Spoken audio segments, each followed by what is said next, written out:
Hello and welcome to another episode of the World Class Real Estate Podcast. My name is Mark Worrell, and today I am joined, as ever, by Mr. Ian Macbeth. How are you, pal? I'm great. But as you're doing this, it's funny, I'm going to share it with the audience anyway. I've got obviously our Otter AI, which helps us with the show notes, but for some reason it's transcribing as you were talking, and it introduced you as uh, my name is Ian Paul, and your name was Bart Allison for some reason. So let's see how these show notes go. But other than that, I'm tip top. I'm tip top, ready to rock. How about you? Yes, mate. Yeah, I am. I am good. I am not bar, whatever it was. Bart Allison. Well, Alison, but I've been called much worse. So yeah, it's we are getting ahead of schedule with an early recording of the podcast today because something's cropped up in my world that I thought would be fairly relevant to the listeners. Probably something that's happening quite a lot up and down the country now. So we thought it'd be quite good to jump on here and have half an hour of sort of insightful techniques, hopefully that people can take that actually makes a difference in their working lives. Yeah. So I was explaining to you earlier today that I've had a low ball offer on a property, like really low. So I won't go through all the numbers, but it was 82.5% of asking price was the first offer. And I've had it before where we've had that situation and how we've dealt with it. And then I've had it in this instance, and I've got this lowball offer. And I think there's a chance, I'm about to negotiate, I think there's a chance they might get it accepted.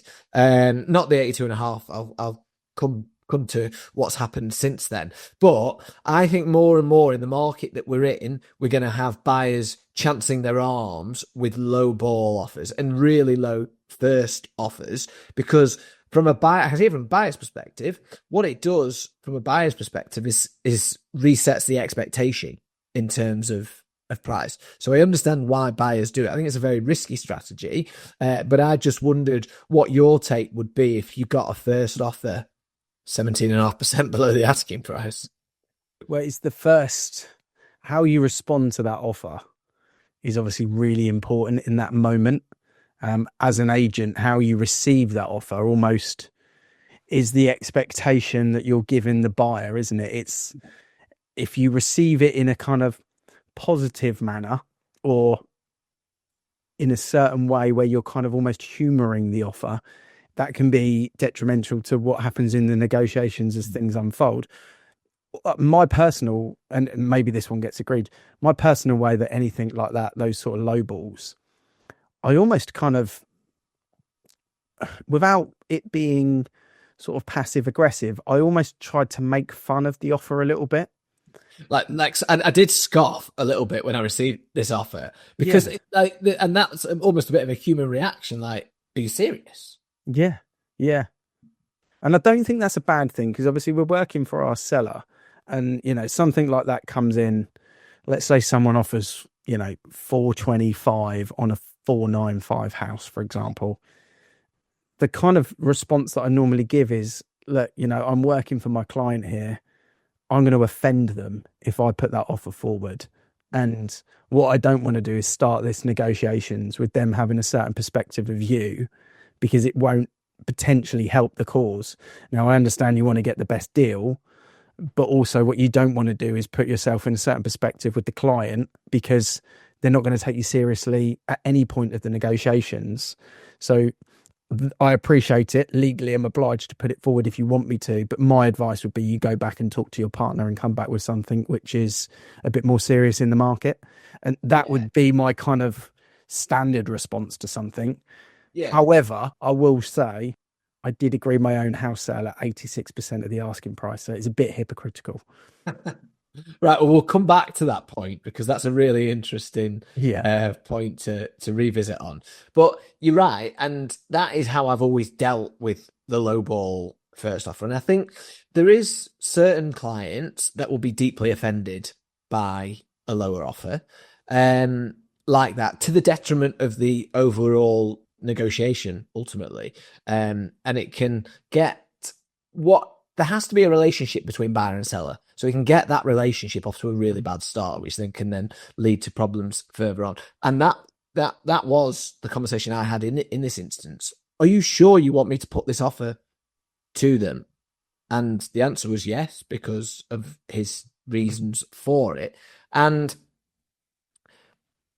I think when you're, as an agent, acting for the seller, you've got to show the buyer that you aren't going to be pushed around on these things. But ultimately, we are obliged. And if they want to do it, then if they want to submit that offer at their own risk, then we have to put it forward, don't we? I have a certain opinion on negotiations. And you can tell me if you share these opinions, but I tend to think that most people negotiate in threes. Most buyers put an offer in and want a counter offer first, in my opinion. Then they from the second offer, if you counter their second offer, they'll counter the counter. That is a pretty normal negotiation that goes on in our part of the country. Is that the same as what you would normally see? Not always, to be honest. No, I think you do have people which are very much, this is the price I'm prepared to pay, and this is where it sits, and there is no flexibility on it. And if I use my same pricing analogy at the 495 house at let's say more realistically 470, that they would not increase from 470, and maybe my job at that point is to, can I squeeze $5,000 more out of them, and get some sort of step in the right direction for the seller, so that in some way everyone feels like they've won a little bit. But more often than not, the case is what you say, is that they are coming in with X. You've already kind of on the phone call rejected it on the seller's behalf without rejecting it. It's kind of the cat and mouse. Okay, I'll put it forward. Not going to do it. I probably think it's going to be rejected. Is this the end of the negotiations, or are you prepared to lose the house? Well, maybe there's a bit more in the purse strings that we could play with. Okay, well, let me put the offer forward. I'll come back to you. So we kind of all know where we're at that point. That's the majority of the negotiation process, I think. It's psychology, isn't it? I've always said, like, negotiating is an art form. I believe that. I believe some people are really good at it and some people are not so good at it. And it is the difference between average agents and really good agents. It's the difference of why all estate agents aren't the same. And some agents on 20EA data will show that they wrap up 40% of what they list, and some will wrap up 87% of what they list. Yeah. It comes down to the negotiating part of that is a big chunk of that. The valuation is the other art form, kind of the pricing strategy. There's those two parts really, isn't it, that kind of dictate that ratio of that agent and how well the seller kind of does in the whole thing. But everyone's really got either pain or reward, fear or reward that we're playing with. And sellers are normally selling for one of those reasons. The reward is they want their new home, or the pain is that they don't want to lose their new home. It's just which way they look at it will then dictate the negotiating strategy. And that's ultimately why we're here to advise rather than, push too hard. And it's like on the buy side, with a low first offer, our advice is that, you could jeopardize the negotiations. And whereas I see that there are typically these 3 offer scenarios, one thing I have learned over the years is that people negotiate in weird and wonderful ways. So you can get a really low first offer that suddenly they go up 10%, and you're like, oh right, oh well, now we're starting to see it, but then that's it, And so I don't think whenever you negotiate in any offer, you can apply a certain rule. You've got to judge the person, you've got to judge the situation. But I think it's really important, if we are getting those low ball first offers, that we are in the right frame of mind and set out to go to war for our clients right from the outset. I think you're right that it is, I suggest you go back and reconsider this. But if you want me to put it forward, and what I actually did in this situation But I repeated the number to him. I was like, wait, is that the real number? And he repeated it. Yeah, that's the real number. And I think sometimes, depending how serious the negotiator is, depending on a little bit on their position and the advice that they're getting from elsewhere, will depend where that goes. As it happens, we've got to 89% of the asking price, and he's saying he won't go any further than that after a couple of another offer. We counted at 92.5. They've come in at 89. And it just makes you think, is that really their all, or can we pull on the emotional strings a little bit more before we actually, come to a conclusion of any negotiation? I think if you think of like a boxing match or a martial arts match, the start of the process when the bell rings or whatever you want to call it is in an elite kind of fight. This is a jabbing out process, and effectively what the fighters are trying to do is work out the range. Like, where am I at in terms of the movement with this opponent in this case? And that's where there's a bit of a touching feeling process out. The first offer is kind of that. He's like, where's the range here? Where are we at with all of this? And our job is to uncover that. Which also means that we have to be on the phone call, probably only speaking 30% of the time. Because if we're doing too much talking with either client, we're not gauging enough information to be the person in the middle to kind of knit it all together. And that's the first step. When you've got the range and you're at the point where you're at now, where it's kind of like, right, we're at 89%. They're at 92% or 92.5%. We're right in that range now, aren't we? Where we're adrift. Someone wants to win, but the only way as the agent in the middle we can make this deal work is if they both feel like they've won. Yes. And actually, from where they are today, the only way you'll get that agreed is if they both lose, but they have to feel like they've won. Yes. Yeah. So we have to find the middle bit, which either is the middle bit is one person's final place and the other one has to come all the way and we have to try and make that work, or it sits in the middle. Normally when you get to that point, there's going to be a little bit of monetary figures one way or another, but that's when you have to start looking at what other information you've got to play with: timescales, security, deposits, reservation agreements, all of these, position of the buyer, position of the seller. What have you got on your side from an informational point of view to move one person closer towards their pain point or their reward point, basically? And I guess that's where it goes back to, right, let's just debrief the profiling of the buyer. Why do they want the property? Why are they making the move? What's the emotional connection behind this? What information have we got in play there? Is it timescales? Is it family? Is in the price point of what you're talking about, which we haven't discussed, but it's going to be something from a family related thing, because it's at that end of the market. So there's it's unique, isn't it? It's not one off. It's not on an estate where he's just going to go down the road and pick up the one 6 doors down. So there's a reason there. So it's that information. And then on the flip, it's going back over with the seller, the data, the information, the usage, and can we dovetail that to try and bring the negotiations back to the middle? Because it's not just price that's involved in a negotiation. Yeah, absolutely. And this isn't necessary in this certain scenario, but of course, if this was an onward chain at this stage, my conversation with them, in addition to the extras that you can negotiate for, is, well, why don't you go and see what you can do with that offer before you reject it? Because if there is an onward chain, then I think if Perry, I heard say this in the first, and I think it's very insightful. You can accept it, you can reject it, or you can use the offer. So if you're using the offer to go and find out what you can buy, that's a full, that's another negotiation where we can go to work for our client, potentially, if you're working for them on the onwards side of things. So I think in this situation there isn't an onward, but that always presents an opportunity when you have got, what are we, 3% away? yeah, 3.5% away.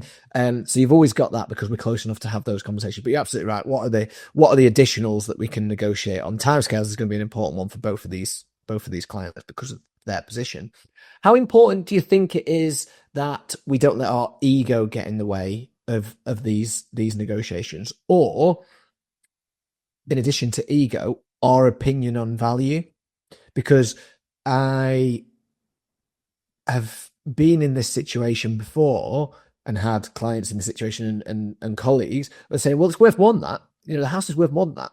How do you think we can work on, or I think it's worth more than that, or is a cheeky so-and-so. That sorts of language in the office are not normally particularly helpful for actually getting a negotiation agreed. It's all well and good us having an opinion on either a buyer and their approach to negotiation or the value of a house, but actually not really that important in this process. Much more important what seller wants to do, I would suggest. There's a bit of a timestamp to it, isn't there? If it's been on a week and it's if it's the second viewing, then it's a different conversation to if it's been on for 3 months and we've had 12 people through the door or 4 people and not a sniff. So there's an element of that. But I actually think, we know roughly, or any level, roughly where the property's worth. We can't ever say that the property is worth 495 or 475, or we can't say it's worth exactly that because it's only worth what someone's going to buy it for. So we can't say it's worth that. We can say next door sold for that. So logic would say it, but did they overprice? Did they underprice it? The buyer, we don't know. So we've got a rough range. If we're in that ballpark, then it's our job to advise the client in the way that we think best suits their ultimate needs. And it's not, I wouldn't say it's ego that gets in the way of it. I'd say it's sales greed that can get in the way of it. We see a fee, and we have to make sure that we do the right thing by the seller, and almost put the fee to one side in our own head and try and get the deal agreed if it's the right deal to get agreed. If it isn't, like Matt Barrell said, when we had him on the other week, he's more than happy to kind of say, right, don't worry, Mr. Seller, I got your back. We go again. I'll reject it. I wasn't meaning ego in terms of getting it agreed. I was meaning letting your ego stop it being agreed. Okay. So I think it's worth more than that.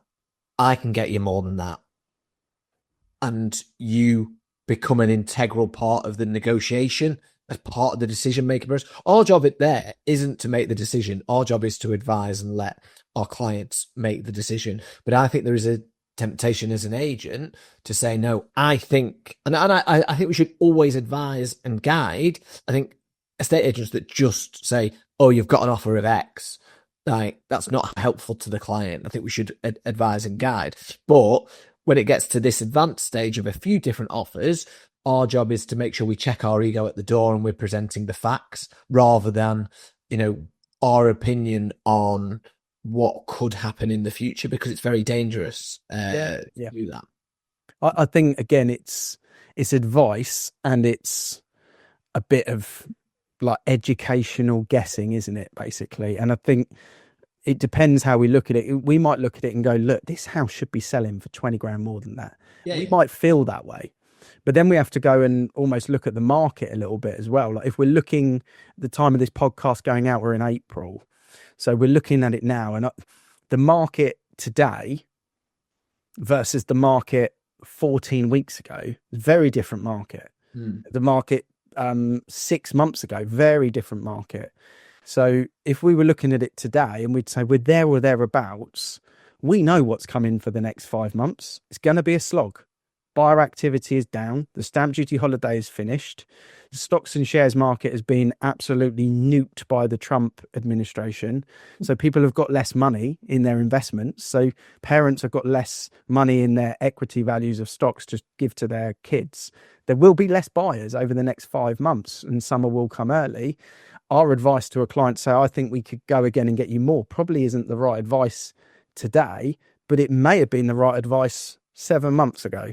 So as long as we get that right, then I think we're okay.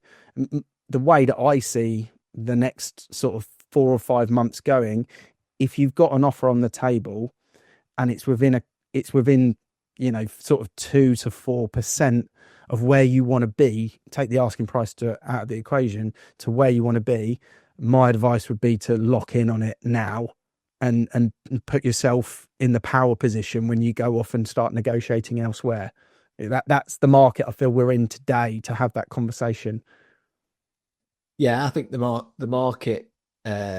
We were always expecting that the stamp duty holiday would mean that transactions were front loaded this year, which naturally would then mean that we're now going into ignore the Trump thing and the FTSE. But if you looked at the start of this year, you would have said, right, we're going to have more completions in the first quarter than we're going to have in the second quarter. And that would then mean that there's going to be less sales agreed now versus there was December, November, January. So that's a fact. And on top of that, the amount of stock, Rightmove reported, didn't they?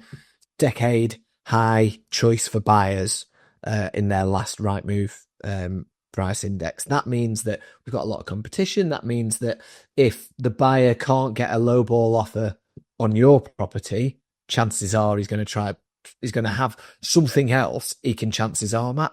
And that's the difficulty when you're in the throes of a negotiation, and that's the information that we've got to be passing on to our clients, and then ultimately letting them decide. And I think your point that Matt said a few weeks ago, then we've also got to be absolutely willing to go all out to then try, if they do decide that figure isn't enough, particularly the percentages that I'm talking about. If they decide that 89% isn't enough, but 92% would have been, then why are we on the market at 100%?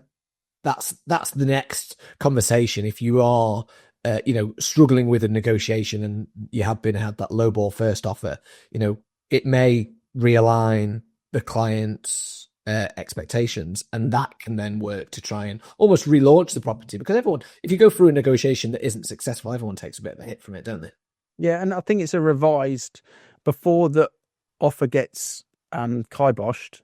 I think there's a revised conversation. It's like almost the part 2 of the valuation. Okay, let's just re-look at this. So let's say your client is downsizing or upsizing or whatever it may be. Let's just re-look at that. If you were to accept the 89% offer, what would it mean for your goals? Can your goals be achieved still? Does it revise things? What does it mean? How does it look differently? Is it still achievable? And if the answer is yes, then it's another conversation to be had, because we can make the move happen.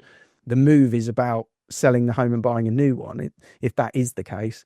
If the answer is no, then it doesn't work for the client. So it doesn't work ultimately, and that's the black and white of it. If you get right down to the point where the buyer is really sort of locked their heels in, I think there's also an element of, okay, I now need to go back and I need to really, really do a full-blown security check on this buyer. Because if I'm going back to my seller with this is final offers and I think they should take it, I got to make sure this buyer is like 99.99% concrete. Because if I get this wrapped up and they pull out next week, we all look stupid. And that does happen, right? With the low ballers, it does happen. Well, I think there's nothing worse as an estate agent to hear somebody say they put offers in on 2 houses. Sure. It makes me shudder when they say it. I'm like, oh, right, well, see you later. Yeah. Because that then inevitably can happen further down the road. And I suppose those people that put in those lower offers, experience would tell us that they might be the type of people that are throwing in offers on a few different properties because they're lowball. That sort of rate, 79%, that's a big chunk of change off any property. And if they're doing that on a few, then it might be that the one that they really wanted come back in 2 weeks' time and say yes, and actually your client is left with a very sour feeling because they've accepted a lower offer and they've then pulled out, and you're like, yeah, egg on your face. I think you're right. You've got to lock it in, and if you are going to accept a lower offer, I think, like I say, from the buyer's perspective, I can understand that. I think it's risky, but you lowball and then that resets their expectation perhaps a little bit. But our job is to make sure that if our seller is accepting an offer that they weren't particularly comfortable about 2 weeks ago, that we're making sure that it gets through to completion, that we're doing everything that we can, and we're using We talked last week with Sean about the power of reservation agreements. Okay, you're not going to give us the price that you want, therefore we want to lock you into a reservation agreement. You pay the fee and we complete in 60 days. You know, those are the different things that you can negotiate on fixtures and fittings. You know, if they want various things included, or at lower prices, the client might want to strip the house, for example. So it's about managing that and making sure that you're doing that before you've got any offer agreed. I think is a really important part of it as well. Yeah, it's getting all the information, isn't it? And I always looked at it and thought, so the way that we used to work when I was back in the day, when I was employed in the agency as in independent, is we had like banks of desks, and on this bank of desk where I was sat was all the sales guys, all the negotiators, and then on the other side you had the lettings negotiators, and then you had the valuers at the desk at the back. So early part of my career, and I always remember kind of walking over to the whiteboard, because the back of the lettings staff was where the whiteboard was, and sometimes I'd look at their offers and I was like, these lettings guys get a lot of information about these tenants. They get a lot of information. And we never got as much information on sales. And then you kind of reflect on it and you go, it's a bit backwards. Yeah, absolutely. But getting the information right at the outset, really, really locking down that information, that gives you the power position of being able to work it. I mean, again, going back to it, you want everyone to feel like they've won. That's a great place to be. There's nothing better than with a negotiating where seller says, look, I'll take this. Buyer says, okay, you've got them right up to a price and it's $2,500 over, and they think the seller wants the 5. You've got the 2.5. They're happy with the 0. And it's like, everyone's won. Like, you're $2,500 better off. You're $2,500 better off. I've done my job as an agent. I can smile. We're all kind of in a good place here. That's the best feeling with an offer. Doesn't often happen that way with a lowball offer, mine. So, yeah. Do you think you get it wrapped? Sorry? You think you get it agreed? Client's just wrong me. Literally. Just buyer or seller? Seller. They're going to take it. Yeah, I think we will get it agreed. And the reason I asked about ego is part of me is frustrated that we're only at this figure, if I'm being perfectly honest. And part of me is frustrated that his negotiation tactics have taken us to this figure where I know the seller will consider it, but I also accept that I've got to check that, because actually the seller told me a couple of things when we had the second offer that I was like, right, actually, maybe we should take this guy more seriously, because what it means to the seller is this, this, and this. So actually, I have got quite a lot of information where I'm happy to say, right, whatever price we get agreed and whatever terms, we'll secure it, but I know that it will help the seller do what they want. And that's why I asked the ego question ultimately, because I'm like, I'm very aware I can't let my ego get in the way of this deal. It's not fair to either party. And it would be a stupid thing for me to do as well.